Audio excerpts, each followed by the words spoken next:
पहिल्या अधिवेशनातच अर्थसंकल्पानंतरच्या जवळपास 57,000 कोटी रुपयांच्या पुरवणी मागण्या मांडण्याची वेळ या सरकारला आलेली आहे. 1 तारखेला पगार झाल्यानंतर 8 दिवसांनी काही जणांना इतरांकडनं हात उसणे घेण्याची वेळ येते इतरांकडून.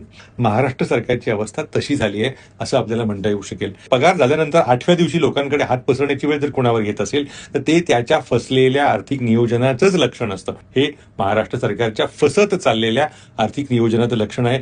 सरकारचं उत्पन्न आणि खर्च यातली जी काही तफावत आहे ती 45,000 कोटी रुपये इतकी होती. त्याच्यात आता या 57,000 कोटी रुपयांची भर पडली तर तीच तूट 1,00,000 कोटी रुपयांचा टप्पा ओलांडून पुढे जाणार आहे.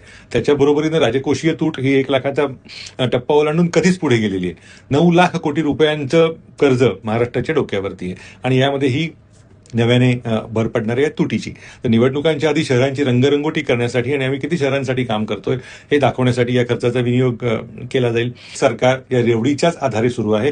राज्यातल्या शहरांची अवस्था बकाल या एका शब्दानं करता येईल अशी आहे. स्थानिक स्वराज्य संस्था या कफल्लक झालेल्या आहेत. त्यांना उत्पन्नाचं साधनच नाही आहे. मुंबई महानगरपालिका ही जगातल्या श्रीमंत महानगरपालिकांमध्ये गणली जात होती.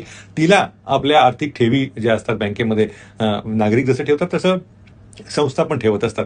ते पैसे मोडून घर चालवावं लागेल अशी परिस्थिती या अत्यंत श्रीमंत महानगरपालिकेवर आलेली आहे. या सगळ्याचा अर्थ हाच आहे की आर्थिक जो काही एक बोजवारा उडालेला आहे आपल्या प्रशासनाचा, आपल्या सरकारचा, त्याचं सुधारण्याचं काही लक्षणच दिसत नाहीये. राज्यात जर अशी भिकेला लागणार असतील तर ही प्रगती होणार कशी? म्हणजे 2047 साली आपण महासत्ता होणार, श्रीमंत होणार वगैरे वगैरे ही जी थापेबाजी सुरू असते लोकांना ते खूप छान वाटतं, बरं वाटतं, चांगलं असतं असा विचार करणं. पण वास्तव तसं आहे का?